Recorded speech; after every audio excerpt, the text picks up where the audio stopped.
This is your Anxiety Toolkit, episode number 297.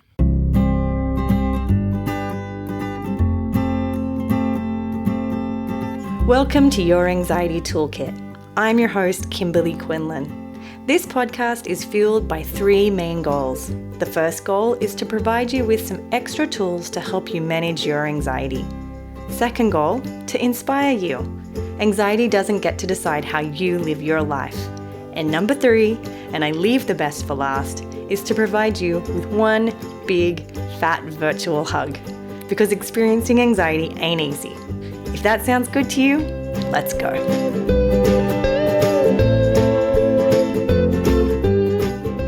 Welcome back, everybody. How are you? Really? Just doing a quick check-in. I love the quick check-in. The drop down into your chest, the drop down into whatever discomfort you may be having, and just taking a minute to actually check in. So important. How often are you doing this? I hope, hopefully multiple times every day. All right, today we are talking about accountability. And this actually came, I was listening to something. I can't remember even what it was, but someone was having a strong reaction to the word accountability, which, words matter, right? They really, really do. But what I think is more important is the meaning in which we place on words.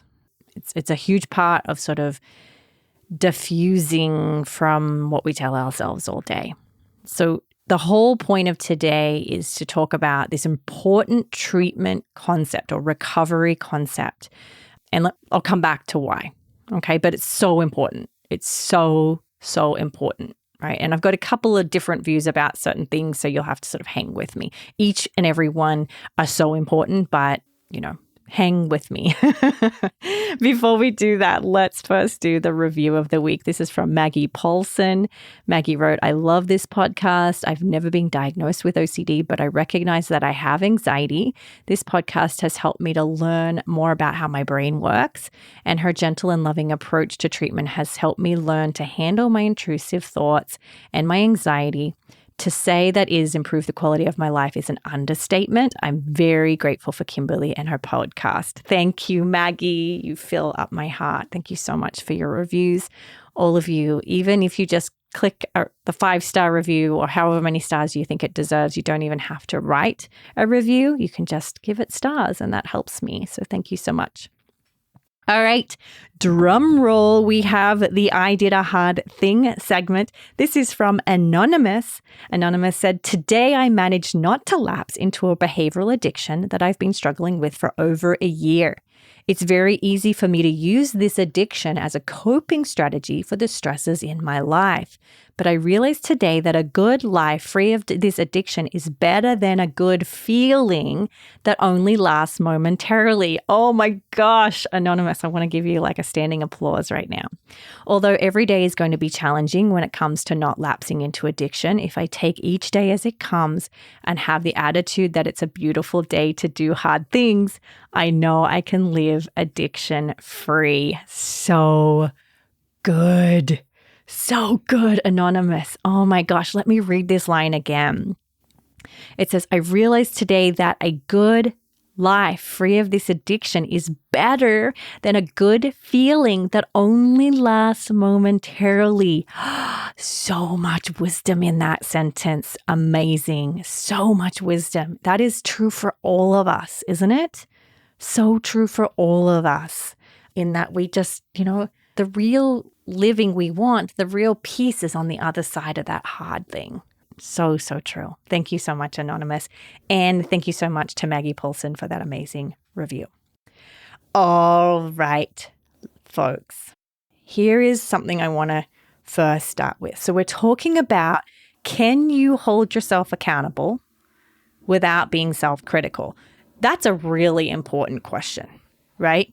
Because, and the reason it's so important for recovery is unless you're in an intensive treatment center where you have services 24/7, chances are you're doing a lot of this hard work. You're doing a lot of these quote unquote hard things on your own. And in order to do a hard thing, you do have to be accountable. You have to kind of generate. If you could see me, you can see me like my arms are moving like cogs are turning. You have to generate motivation to do these hard things. Because the truth is, no one wants to do these hard things. That's why they're hard. I don't blame you if you don't want to do hard things today, because hard things suck. I keep saying that lately, and I mean it. Like, it's hard. I don't want to discount and make this podcast out to be like, oh, it's just easy. Just do these 5 mindful things and you're going to be fine. No, it's hard work. You have to generate motivation and you have to generate accountability. The accountability is what gets you to do it, even though you don't want to do it. And here is the point I want you to really take from this episode. Hopefully this is a shorter episode, because I know I've been going a little longer lately. I'm a bit chatty. I'm chattier lately. I don't know why. Here is the point. Being accountable is not synonymous with blame and harsh treatment. Okay, so let me put that same concept into different words. Holding yourself accountable doesn't mean the same as blaming yourself, beating yourself into doing the thing that you said you were going to do. That's not accountability. Accountability is just holding yourself accountable to do the thing. Okay? Saying have some accountability doesn't mean treat yourself terribly. Right. And as I was saying at the beginning, I had heard something, and I don't even remember where. I'm assuming it was on Instagram. They were saying, like, don't tell me to be accountable. That's just mean. That's just mean that you would ask me to be accountable. And I'm over here going, what? No, hun. Like, somewhere you've picked up the idea or someone's taught you that accountability means getting whipped. And that isn't true. That's not true. Accountability, we just last episode, did 196. It was about what is your recovery goal? So we got really clear about what do you want your life to look like? If you haven't listened to that, please go back and listen to it. So we got really clear on that. And accountability is saying, I love myself so much and I love those recovery goals so much that I'm going to do this thing. That's accountability, right? I value my well-being so much. I value that goal that I want for myself. I believe in myself so much that I'm going to do that thing, that hard thing. It's not whipping and beating. It's not mean words. It's not saying, get off your butt, you lazy thing. That's self-criticism. That's not accountability. That's just bullying. That's self-bullying.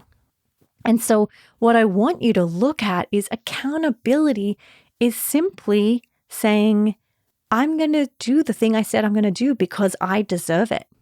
I deserve the outcome, the dream, the goal, the life that lines up with my values. Accountability isn't saying push through no matter what, no matter how much pain you're in, just like plow through it. Believe me, I've been there.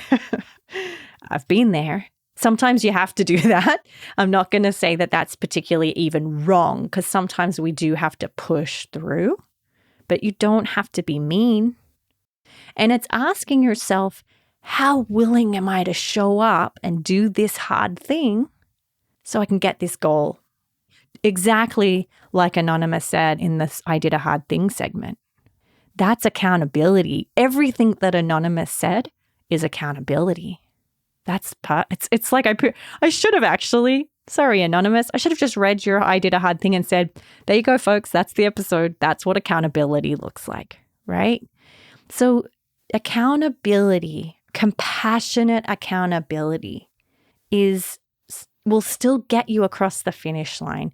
Often when I talk to clients about roadblocks to self-compassion, they'll say, no, well, like, I won't get up and do it if I don't beat myself up. Is that you? Maybe I should ask that question. Like, does that resonate with you? Like, I won't get to the gym. I won't exercise. I won't do the exposure unless I beat myself up. That's the only, form of transportation to get myself to do the thing. If that's the case, please make today the day that you start trying something else. I'll tell you why real quick, and then I'm going to finish up.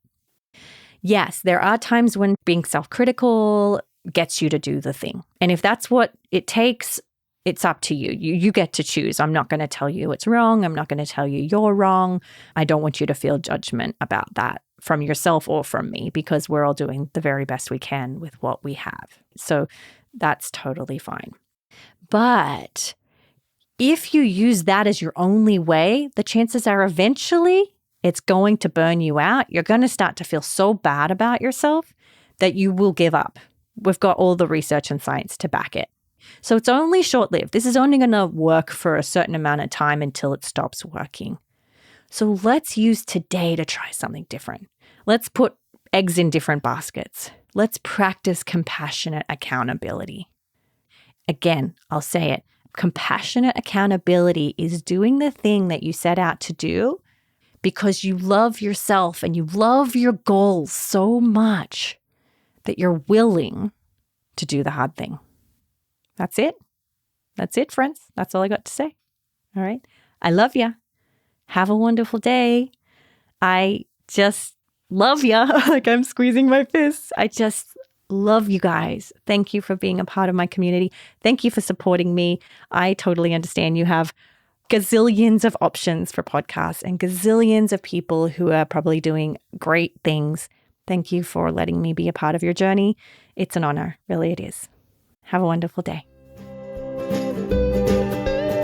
Please note that this podcast or any other resources from cbtschool.com should not replace professional mental health care.